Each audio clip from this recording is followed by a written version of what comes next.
قتل. نو حضرت عمر فاروق چې کله مصر فتح شو نو ابو عبیده گورنر شو، نو عمر صاحب ځان سره مرګري واغېستل ځای چې د مصر دغه تماشا کو مصر ګور.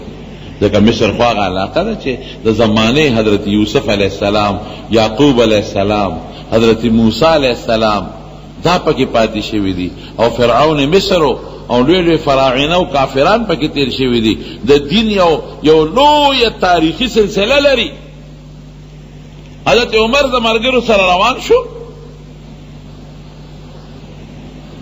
یو ملګري وی چونکې څاروي کم او خلک زیاتو، نو دو کسان په یو اوښ باندې سواره شو. نو اعلان یې دا وکړو چې یو منزل به یو سړی بره سوري، بیا به کوزیږي بل به خیږي. څوک به په اوښ سفر کوي، څوک به اوښ د پړي نه نیسي، څوک به بیا خیږي بل به پړي نیسي. وی زما د حضرت عمر سره نمبر راغی. وی چې نمبر څنګه راغی؟ وی عمر بره ناستو په اوښ باندې او ما پړي نیولی و چې هغه خپل مقام ته ورسېد.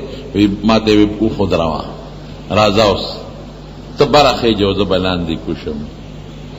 امیر المومنین ته ګورم.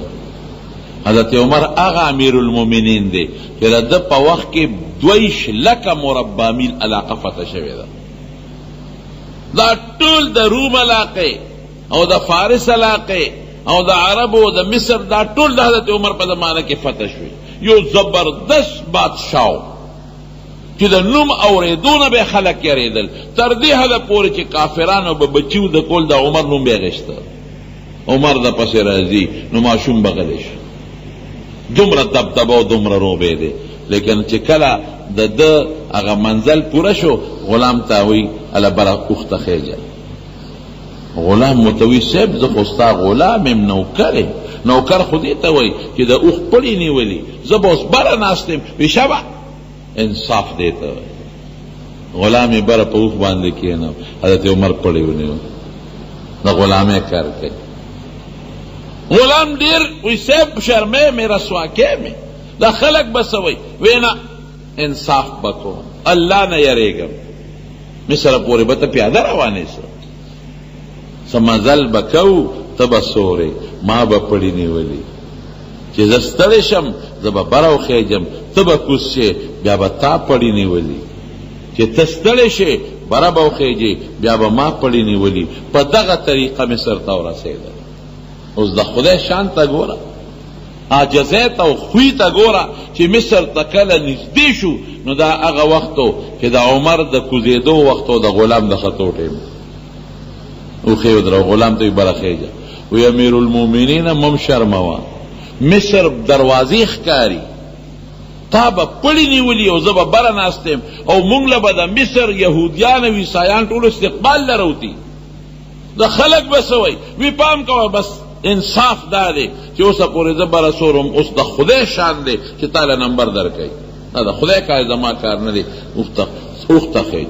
صحابه ورته راغلل چې امیر المومنین د خدای دپاره راشه خیر دی، د دې په اوښ کینی، مونږ به بل کس کوز شو، ته په اوښ باندې بره کېنه. دا ټول یهودیان او عیسایان را روان دي او په لاره کې زمونږ استقبال کوي. دی به څه وایي؟ وایي چې دا امیر المومنین دی چې پړی په لاس کې د اوښ نیولی دی او غلام بره ناست دی او د پړی نیولی دی. مونږ به رسوا شو، به شرمېږو. چې تاسو کې اړو تهذیب نشته، د خپل مشر په قدر نه پوهېږئ، د خپل بادشاه په قدر نه پوهېږئ او د پیغمبر د دوی لوی خلیفه په قدر نه پوهېږئ. د خدای روی ته وګوره، مهرباني وکړي اوښ باندې کښېنه، مونږ مه رسوا کوه، مونږ مه بېعزته کوه. حضرت عمر وی انصاف دا نه دی، انصاف دا دی چې غلام نمبر د غلام دی به بره خیږي، ما به پړی نیولي.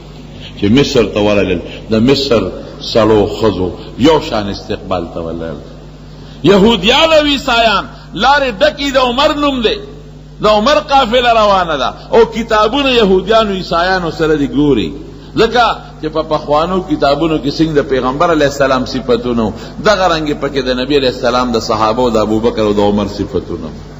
ذلک مثلهم فی التورات ومثلهم فی الانجیل کزرع اخرج شطأه فآزره. بهر کیف چې هغوی سره کتابونه دي.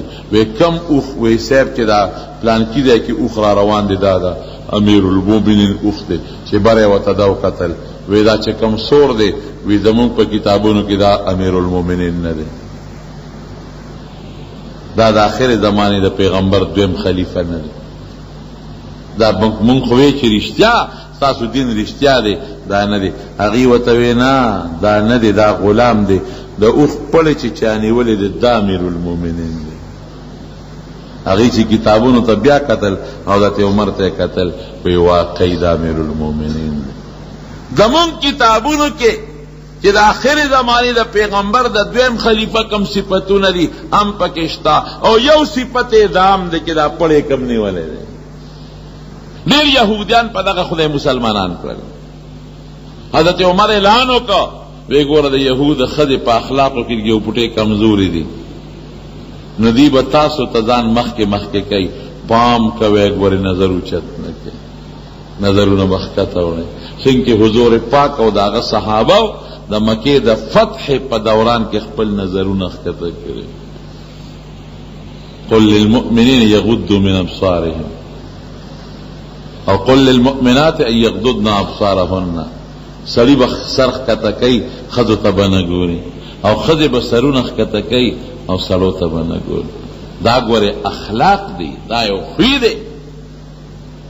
نو واقعي د مصر ښځو ځانونه بربند کړي چې کوم یهودیان عیسایانې وې، د چا مټې ښکارې دی، د چا پنډې ښکارې دی، د چا سینې ښکارې دی، او بازارونو کې سوداګانې خرڅولې چې په دې چل به دا صحابه مونږ دوکه کړو، مونږ ته به وګوري، او یو بل سره فیصلې کړې وې که څوک لاس درته اچوي نو ښه په رضا ورسره خبرې اترې ګپې شپې لګوې. لیکن صحابه چې راغلل دې ښځو ته پورته هم نه کتل.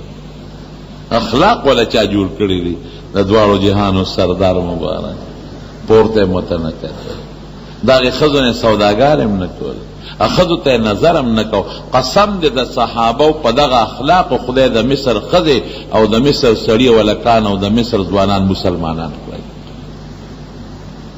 د ښکلې خوی او اثرې نن د مسلمان خوی کم دی ته رسېدلی.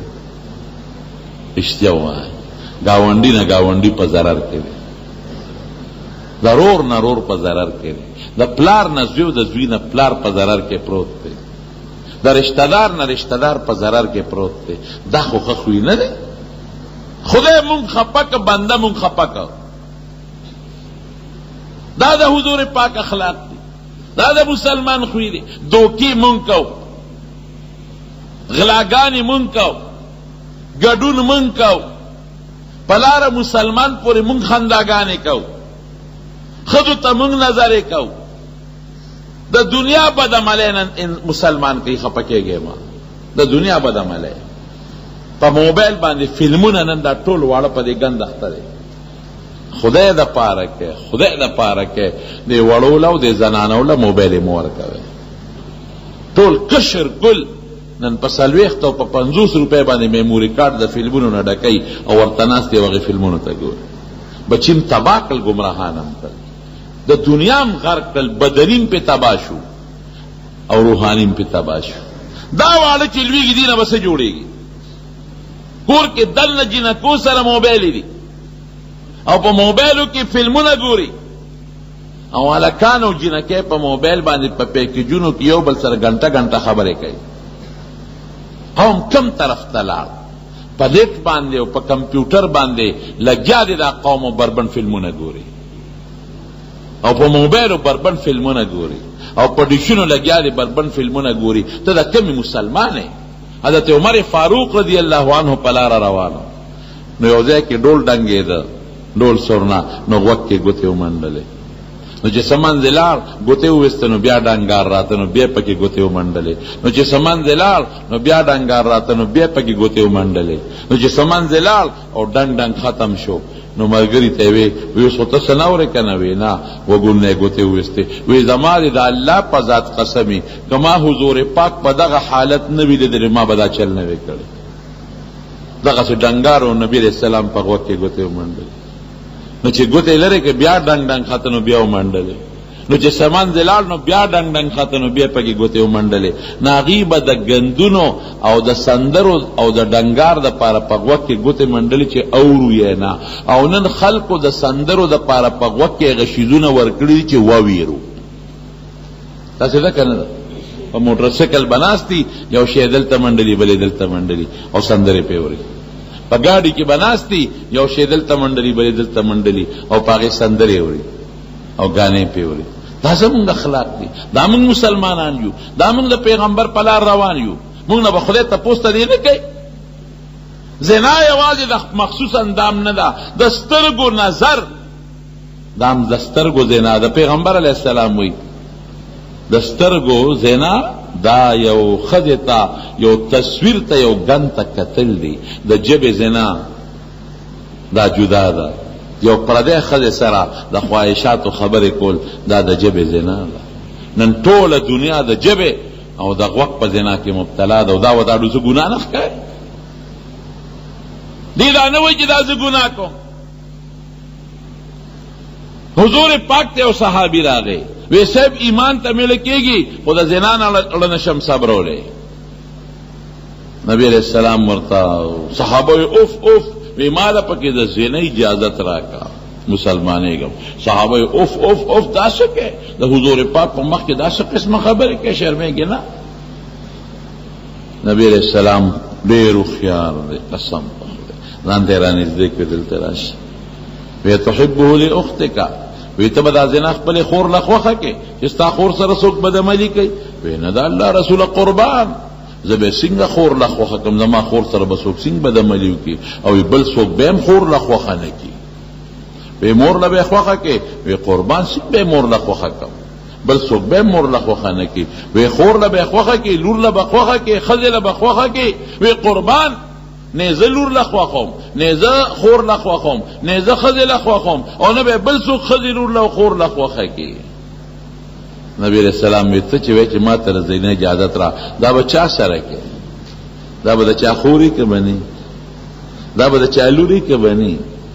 دا به د چا موري که بني؟ د چا ښځه بی که بني؟ نو ته خپلې ښځې خور سره دا نه خوښوې چې بل څوک بدعملي وکړي، نو ته پردی لور خور ښځې سره څنګه کې؟ وی بس صاحب توبه مې ده، توبه نه غواړم زنا. حضور پاک وله په سینه لاس کېښود، دقسې ور لاس کېښود او دعا یې ورته وکړله، اللهم طهر قلبه، نقي قلبه، زړه وله خدای پاک کړي او خدای د ده اندام پاک کړي. وی چې په سینه لاس راله کېښو، د حضور پاک د لاس مبارک اثرات مې زړه ته داسې ننوتل چې پردی ښځه څه کوي؟ خپلې ښځې ته مې خواهشات ختم شو. نن امت په تباہ کې لګیا دی، په نفت باندې او په موبایل باندې هلکان او جینکې یو شان په ګناه کې مبتلا دي. زم د خدای غضب را نشي. بیگانې طوفان که 15 منټه ټینګ شوی و، څه مو خیال دی؟ هر څه به یې در باندې اړولي که به یې نه اړولې؟ که 11 منټه دا بیگانې طوفان او دا باد را باندې ټینګ شوی وي، هر څه به تباه وبه او دی کړي دي که نه؟ دا سیلابونه خو خدای مونږ ته نمونې ښودلې دي، دا زلزلو خو مونږ ته خدای نمونې ښودلې دي. دا د خدای غضبونه په مختلفو شکلونو کې نه راځي. څوک چا باندې په یو طرف ورواړئ او په چی په بل طرف ورواړئ. زما وروڼو مونږ به ښه خوی استعمالوو. ښه خوی یوازې دا نه دی چې خلک څوک درته کنځل کوي او ته ورته چپې، دا هم ښه خوی دی. ښه خوی دا دی چې مسلمان ته به ضرر نه رسوي. د خپل ژبې حفاظت پکې، د سترګو حفاظت پکې، د غوږ حفاظت پکې د ګناه نه. ښه خوی دا دی چې ګاونډي ته، پلار، مور، دوست ته ضرر به نه رسوي. ښه خوی دا دی دوکه به نه کوې. ښه خوی دا دی چې مسلمان سره ټګي به نه کوې. دا خو د ښه خوی خو ډېر قسمونه دي. نبی علیہ السلام فرمائے المسلم، مشهور حدیث تاسو سکول کتابونو کې مشته، المسلم من سلم المسلمون من لسانه و یده. مسلمان هغه دی چې د ژبې او د لاس ضرر نه بل مسلمان محفوظ. وایه که نن د مسلمان د ژبې او د لاس ضرر نه بل مسلمان محفوظ دی؟ د څنګه مسلمان دی؟ په ژبه ضرر، په لاس مسلمان ته ضرر، ګاونډي د نور کې ولا په سوداګانو کې ګډې کول. بره سنگ ټماټر پراتی، لاندې سنگ پراتی. ځکه دکاندار نه چې سودا کې بره یو شی پروت دی، لاندې بل شی پروت دی. مونږ په لاره کله وایو هلکه دا خو ډېر ښه ټماټر دی، ودرېږه لږ ملان سره والو. چې دکاندار ته وایي لکه ټماټر هغه لاندې نه تله ورړمه کړي، هغه وړې وړې سوابېرو په شان درته اچي. نه حالت دی. ابو روزانه خپل را روانم تورې خرڅېدل ورته مې تورې دا ګوتې بدن سره راوړل سبزي ده سړی ته مې لکه تورې هلکه خراب یې چېرته ني نه مولوي صاحب تا باندې خراب شي خرڅو دا ښه شی دی پیسو خرڅی په دې راومړې زما په خیال په غونډه ګوتۍ کې څلور یا درې پاکې وي باقي ټولې ترخې او څښا وي نه بلوده نه درې مرض نه مسلمان دی خبره خلاصه شوه ٹھیک ہے 50 روپے یا 80 روپے ہمارا جیب لاڑے اس پرواہ نشته دی لیکن تب بچول دا رزق سنگټه دا روزي سنگټه خټکو دی ګوتو ته نه ګوره بار پکې سنگ او دن پکې څه شي پروت دی د دې خرمانو دا الوچو دې کریټ ته نه ګوره سری سنگ جوړ دن پکې څه شي پروت دی دا مسلمان دی غلا خرڅې د حضور پاک راغې چې لاسه پکې ومنډه لاندې لمده وه ملګري ته یې دا ویل وی صاحب باران پې شوی دی باران په سر کېږي که په ویښ کېږي سروج دی او لاندې لمده ده وی دا لمده پې د پاسه که چې خلکو ته ولګي چې دا لمده ده من غشنا فلیس منا چا چې زما امتي مسلمان سره ټګي وکړه دا زما په لاره نه دی روان څومره ټګی نن کېږي ځکه نه سوچه چې ماله پیدا کا الا ما که دو سرور مسلمانانو سره نو وي به ته خو یې د بل ځای نه راوړی که دا نور څیزونه توبې به وباسې پیسه پسې طریقه پیدا کا بس خدای گواہ دی کله میړله دا راشي میں کدی زمانه کې محمد مصطفی موجود وي که نه صلی الله علیه وسلم قسم دی دې خلکو به هغه سره هم دوکه کړې و او مال به یې په څه طریقه واو که صحابه موجودو د هغې جیبونه هم دې خلکو وال نه به یې پرېښي دا داسې دور ده مال او دولت دی بس دې ته نه ګورې چې زما بل مسلمان جیب و دې قبر له خو به زه ځم دې قبر نه به نه ځې ته خدای نه منې د قبر تیاره نه منې د خدای زور نه منې ته چې ما نه به خدای دې تپوس به کوي ولې دوکه کوې اخلاقیات تے سشو بعثت لأتمم مکارم الاخلاق حضور پاک وی دیل راغلم چه خلقو تخخوی و خیب صحابو تے اوخو تابعین و اغوین ازدکا خوی لار برباد شو دمتوب شورو دے جناکاری شورو دا موبیلو کے نخری شورو دے ما تا مخیرو دے کہ یو مرگر تاسو ٹول پی جنے ما سر کلا کلا گاڑیم چلائی وی ټاله شاته ناستم یو بوډا سپینګیری دی شیخ الاسلام دونه غټه ګیری ده د نامه عمره ګیری ده او په موبایل ورته بربن فلم چلیږي لکه دومره اوږده ګیره دی د خوار شي او ته وی ورلم ما ورته چې داسې کې وی ځان مشغول وم څو څلور پنځه ورځې پس هغه بوډا خدای په سترګو ړوند کړ په سوال پسې ګرځي هر سړی خو نه لنډی بعضې لنډی نو که دا سترګې ړندې شي بیا به څه کوي او کوي نه څه هلکه پلان کې نشته ای بیګا ماسخوتن مانځه کې خو جی فالج والے دی یو سات کې دله د خولې نه ډیوه جوړه کړي لاړې ته بیګي لاس ته دله سمڅۍ جوړه کړي د خپې د نه کونټۍ جوړه کړي کولی شي الله که نه شي کولی دنیا کې هم کوي او آخرت کې وایي زما رونو زړه مې در باندې خوږېږي ځان تم دا نصیحت کوم یوازې تاسو ته نه کوم ځان تم دا نصیحت کوم او تاسو ته کوم چې مونږ به پیغمبري خو استعمالو مسلمان سره توکا ټګي ظلم پیسې دپاره به نه کوو رزق د خدای په اختیار کې دی بس رزق الله سره دی لکه یوه په خولې بله دې ته منافقت وایي دا د دې نه غټه بد اخلاقي بله نشته دا به نه کوو ښه خوی به استعمالو هغه جون به استعمالو چې رب هم خوشحاله شي خفه نه شي هغه خوی به استعمالو چې بندم خوشحاله شي او خفه نه شي د مونږ لوی رب خفه که یا بندم خفه که هغه ورځ تېره نه ده چې مونږ خدای په دنیا کې مرونیسي او په آخرت کې مرونیسي ان بطش ربک لشدید د خدای ګرف وي ډېر سخت دی ګوره چې راونیسي نو پاتې کېږي مستی به نه کوو کبر به نه کوو لویي به نه کوو مسلمان ته سپک به نه ګورو دا ټوله بد اخلاقي ده کبر بد اخلاقي لویي بد اخلاقي مسلمان ته سپک کتل د مسلمان غیبت او مسلمان پسې بد رد او د بل یوه غلطي رانیول او خپلې شل شاته کول دانکی کې خدا غلطی ده دا غلطی ده دا وی به پکې هر چا کې به ما کې مشته او تاسو کې مشته خو ما کې به سل او تا کې به یو ما کې به زر او پتا کې به دوی نو دا خپل زر ولې نو باسم چې ستا غد ورانیسه خدای دې مونږ کې د حضور پاک او د هغه د صحابو په شان خپل او خشته خوی پیدا کړي.